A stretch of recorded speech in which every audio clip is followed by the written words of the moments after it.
そしたら力也さん、はい。前回の PC ブラック編とはちょっと別に、僕個人的に実は大好きな力也さんの浮きがあるんですよ。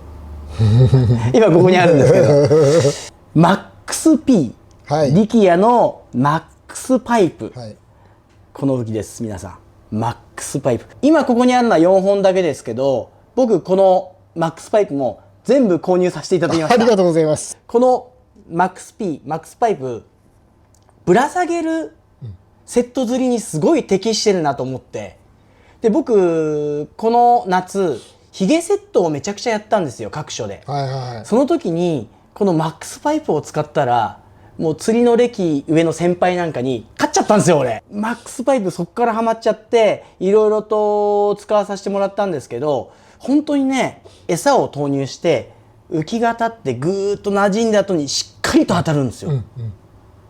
で馴染み際の当たりももちろん出るんですけど、はい、ぶら下げてから少しこう触りが出てからの当たりがもうはっきりと出る、なので僕これすごく今ハマってて使ってます。最近よく思ってることがあって、秋から冬にかけての釣りになってくると、まあもちろん魚も活性が低くなって繊細な釣りになってくるじゃないですか、はい、そうすると大体みんな PC とか、グラス抜くとか そっち寄りにこうどんどん浮き変更していくんですよね、でも冬でもやっぱり基本になるのってパイプトップだと僕は最近思ってて、それはなぜだろう。なんかこうグラスとか PC とかってどちらかというと待つ釣りというよりは餌で追わせていく釣りが結構 PC とかグラスって強いと思うんですよ。でも、まあ、まだ3年ぐらいしかやってない僕からするとグラスも PC も使いましたけど、やっぱりこうパイプでちゃんと当たりを取れないとグラスと PC 使ってても答え合わせができなくなっちゃうんですよ。おー、すごい、その通り。すごく思ってて。その通り。はい。で僕は最近もう今年の冬はパイプをちょっとメインで冬もやってみようかなと思ってるぐらいです。さっき言ったようにビギナーに PC の PC ブラック、それがいいって言ったんだけど、PC 向くなんだけどPC ブラックに関してはパイプにほぼほぼ近い動きをするんで、それなんで、だったらパイプつければいいんじゃないって言ったんですけど、さっきほらね、トップが折れたりとかそういうリスクが生んで、それなんで PC の向くトップでパイプに近い動きを出させる浮き、言ってることは合ってます、向くトップって細くなればなるほどものすごい感度良くなっちゃうんで、やっぱそうですよね、そうすると釣れちゃってなっちゃったりする場合もあるんですよ。そうなんですよ、自分の頭と水中のイメージがリンクしないんですよね。それだと釣りって面白くないんで、ただこの MAX-P は棚に一気に入れてって、僕の中で一番高浮力な浮きなんで一気に棚まで入って、それで釣りを組み立てるのにすごい楽なんですよ、このパイプトップって。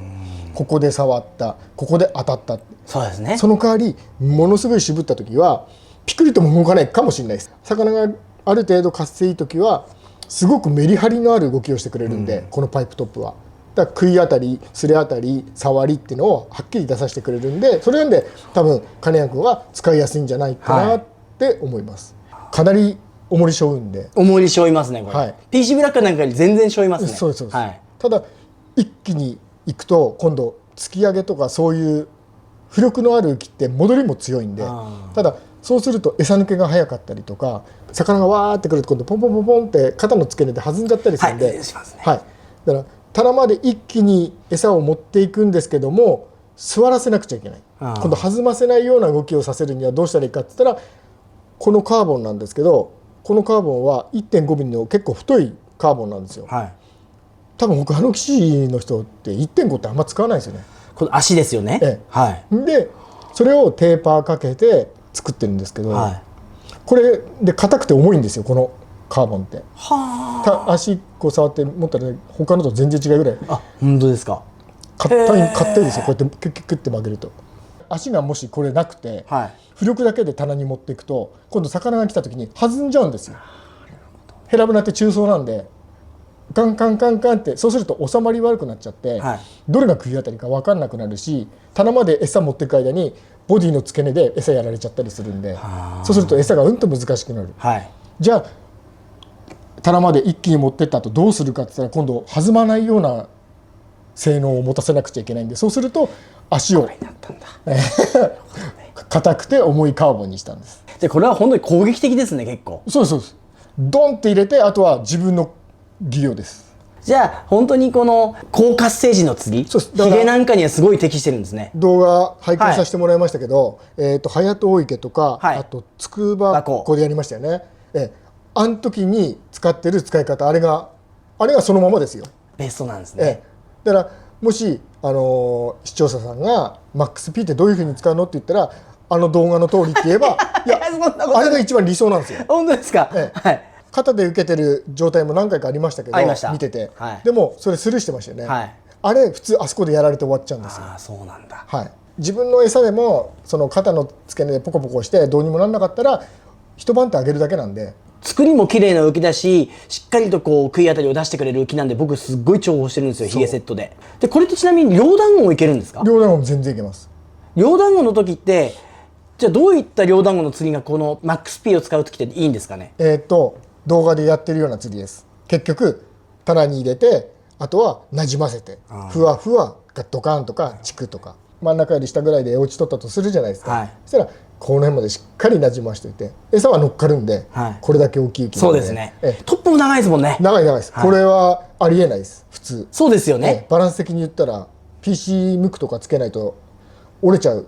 じゃ結構これって今のこう繊細なトーナメンターさんがこうやるような釣りよかは、昔の人がこう好んでやるような釣りですよね。それなんで、これ発売した当初が今から20年前ですね。はあ。20年前っていうのが重めのマルキューさんといったらなんだろう、ペレドとか、はい、ああいう餌とかペレットの重い餌で小さい小ベラの棚を通過させて、でっかいヘラブナだけを集めて釣るっていう、それなんでこういう浮き流行ったんですよ。もうそういう釣りも最近ないんで、もうやめようかなって思ってたんですよ、この浮き。はい、僕も底釣りで使ったりするんで、野釣り行くと。この浮きで底釣り。底釣り。ほう。ジャミのあたりとかそういう繊細な動きを消してくれるんですよ。本当ですか。この浮きで底釣りやろうとは思わないですよね。でも一見見た感じだと。結構使えます。他の浮きだとちょっと小魚寄ったぐらいでカチッと入っちゃいます。これはそうそうメンテに当たり出さないんで。皆さん野釣りにも有効的だそうです。しかも底釣りもいけちゃう。底釣りいけちゃいます。すごい。今の時期ですと両団子の活性高い時期も底釣りやりたい人はこっちの浮きの方が。はあ。管理釣り場でも。はい。僕これすごい好きなので、この後せっかくですから僕がこの浮きをハマった理由のヒゲセットをちょっと実調でやっていこうと思うんですけど、さっき力也さんが PC ブラックね、前回の動画の時にも言っていただいた通り、本当にこの力也さんのロゴの下のマックスも全部手書き、数字も全部手書き。そうですね。しかもこれは全部力也さんが書かれてると。もちろんです。はい。なのでこちらも、PC ブラックと同様、まあ置いてある釣り具屋さんは限られてますけど、個人の釣り具屋さん、ヘラブナ釣り具屋さんに置いてありますので、ぜひ購入していただいてちょっと使ってみてください。はい、すごくいい浮きです。これ僕おすすめですから。PC ブラックはどっちかっていうとももちのゆかりがあって僕も使っていいなと思ったんですけど、これはもう僕が一番最初に使っていいなと思った浮きなんで、この後ヒゲセットでちょっと使ってみたいと思います。じゃあ力也さん、マックス P 思い残すことありますでしょうか？これね、羽が結構太いんですよ。ほう。なかなかないです。そうなんですか。羽が太いんですか？これ太いです。一見ちょっと分かんないですけど、2枚合わせで 6.5 ミリからの羽を使ってるんで、6.3 まではまあ大概出回ってるんですけど、6.5 ってなるとなかなか。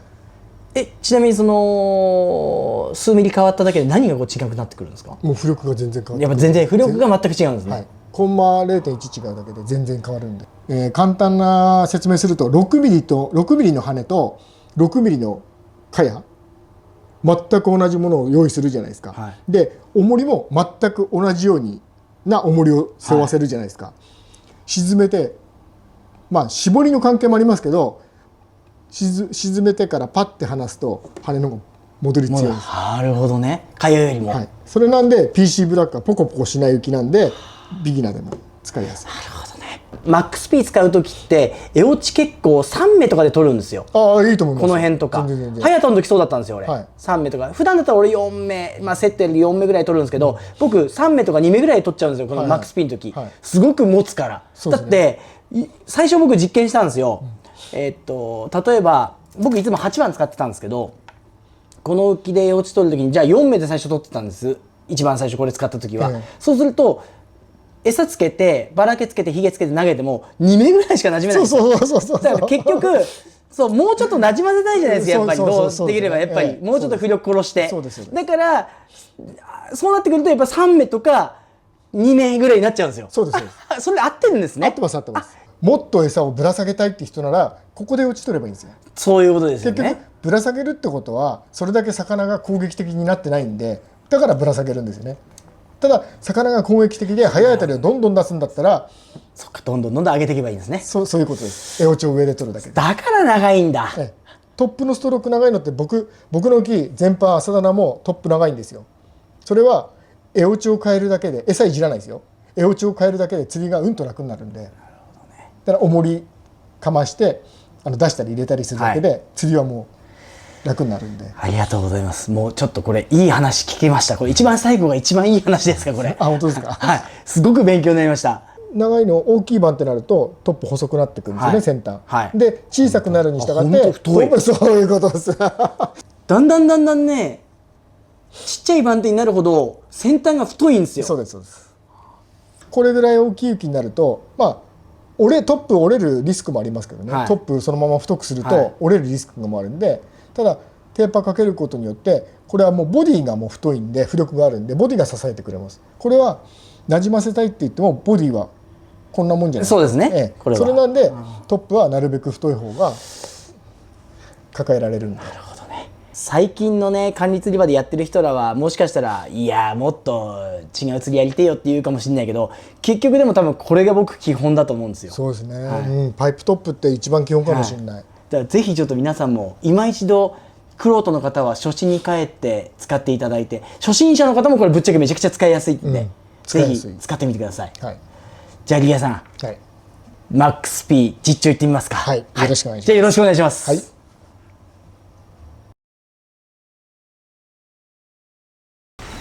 それではすいません。はい。前回の動画で PC ブラックは力也さんに実況をね、本当に恐縮ながら行っていただいたんですけど、マックス P は金谷やってよっていうふうに言われたので、普段僕が大好きとするヒゲセットで、メーターヒゲセットでやっていこうと思います。ここ難しいですよね。でも難しい。僕もちょっとそういう釣りはここではやったことないんで、はい、どうなるのか頑張ってやってください。わかりました。じゃあ僕は9尺道糸08ハリス04段差、7の13いきますか。はい、メーターセット、はい、頑張ります。メーターヒゲなんか力也さんに見られながら釣りするの緊張すんな。あ、ミスった。やっぱミスったよ。そこミスった。俺よりも使いこなしてる感があるもんね。そんなことはないです。さすがに。ちょっと待ってください。ちょっと合わせます。で今回浮きは、2名出しにしてます。エオチはね。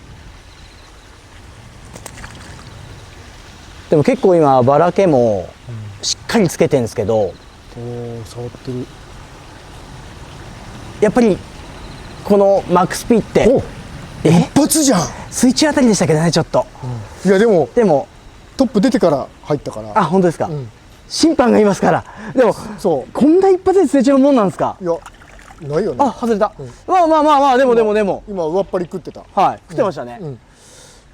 もうトロ巻きのセットはもう上半分下半分食わせるぐらいの感じで釣り組み立てていかないと空津もらったりするんで、普通なんかよく聞いたことはあると思うけど、なんでバラケばっかり食ってとかって言うかもしれないけど、でもバラケやってないと糸ずれ起こしたり空津になったりするんで、食ってていいんです。で時期的なもんなんで上食っても下食っても。じゃあ別にどっちでもいいってことなんですね。僕はもうどっちも狙っていくんで、トロ巻きのヒゲセットはすげえ今なんか理想ですよ。深なじみさせて触ってよかったですよね。今のいいですよ。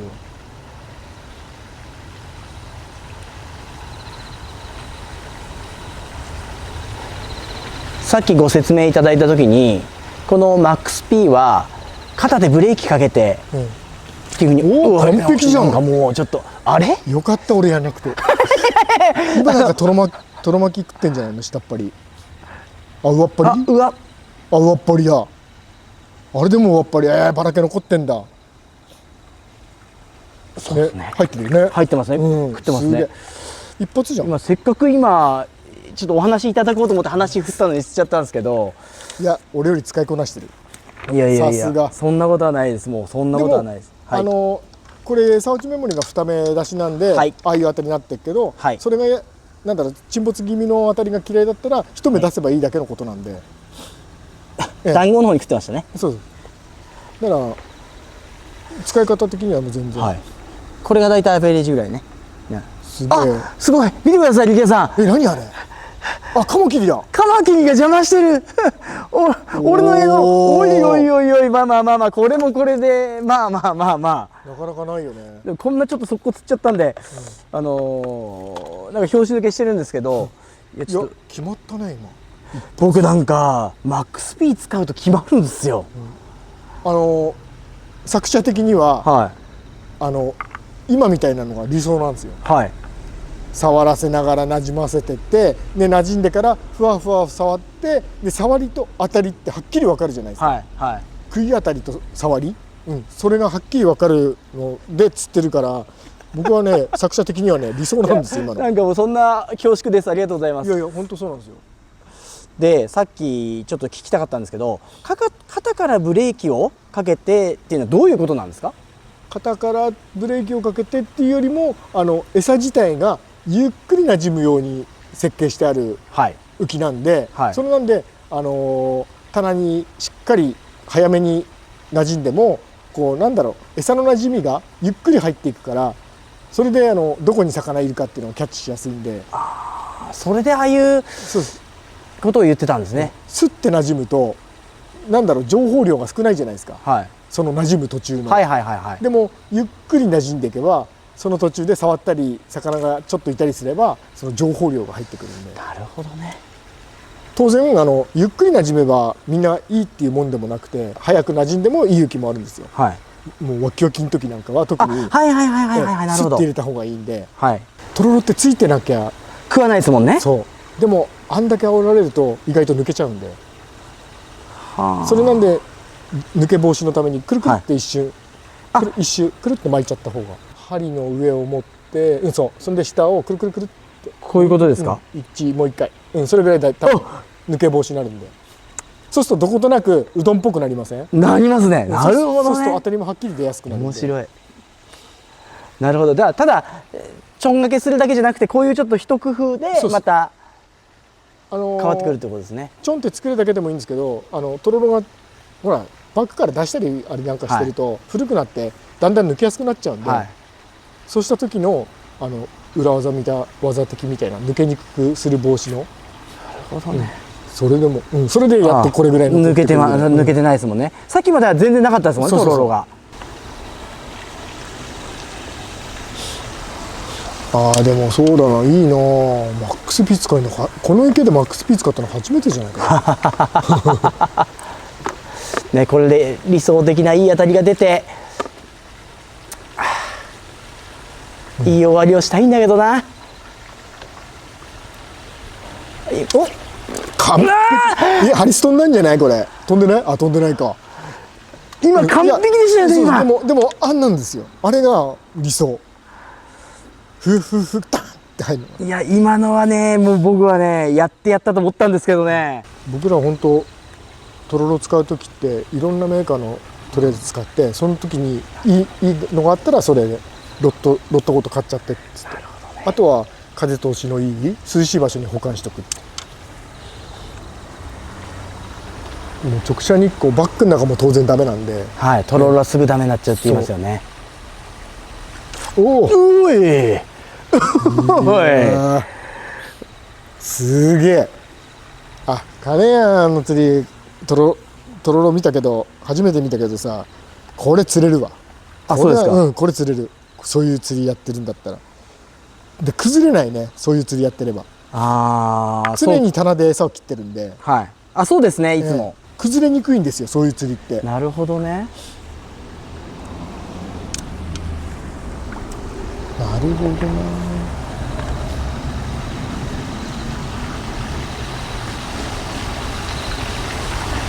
これで多分棚いってるぐらいですもんね、これで。棚について、ここから思いっきり。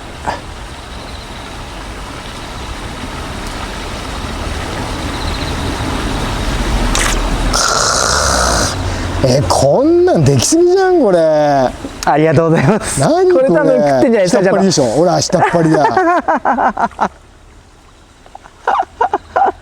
今のだって理想だもん。下っ端ですね。理想理想。ありがとうございます。力也さんの前でよかった。すげえ。これあんな簡単な綺麗な当たり出せんだ。でもね、ここに行くまで大変なんですよね。結構しかもドセンターバリバリですよ。そうそうそう。ほら。完璧。ありがとうございます皆さん。いやーご飯食べれます。これはいい。いやーマックス P マジでいいっすよ。俺めちゃくちゃ相性いいんですよこの浮き。すごい。本当に。ね。動画で見た通りの当たりだよ。嘘ついてないんで大丈夫です。ね、はい、すげえ。ありがとうございます。これは釣れるわ。皆さんありがとうございます本当に。八甲園さんぜひナイターね来てみてください。可愛い。めっちゃ楽しい。めっちゃ楽しいです。ちょっと今から八甲園さんのご飯も紹介するんで皆さん楽しみにしてください。はい。じゃあありがとうございました。ありがとうございます。ありがとうございます。完璧ね。ちょっと決まりすぎなんだけど。決まりすぎですね。決まりすぎ。あんな決まんだ。今日はありがとうございました。ありがとうございます。お疲れ様です。別の動画になりますけど、力也 PC ブラックから始まり、そして今行ったマックス P。力也さんから見てマックス P 僕どうですか？使いこなせるようになってますか？少しは。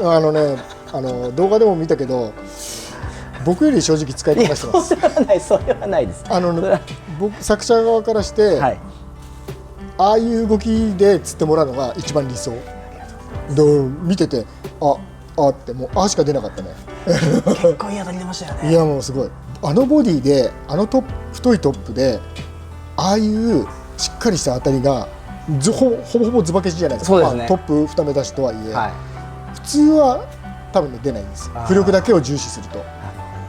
でチクってやったりも出やすいんで、あれはだから多分ね使いやすいと思います。いや本当にマックス P 使いやすいんですよ。忖度なしにいい浮きなんで動画を見てる皆さんに使っていただきたい。そんなに褒めてもらってありがとうございます。じゃあ最後にね、この八甲園さんは釣り堀がもちろん隣にあるんですけど、八甲亭っていうこのね食事どころ、もうねこんな美味しそうな生姜焼きをこれからいただいて最後に締めようと思うんで、ぜひ皆さんもこの八甲園さん昼間もやってるしナイターも一年中やっておりますので、ぜひ時間がないサラリーマンの方もちょっと釣りしてなっていう時には、なるほどね、ナイターに来ていただいて、そしてこのご飯を食べてお帰りいただくという、その一連の流れ楽しんでいただければと思います。はい、それでは力也さん本日は本当にありがとうございました。いえこちらこそありがとうございます。いただきます。はい、いただきます。すいません。お疲れ様です。お疲れ様です。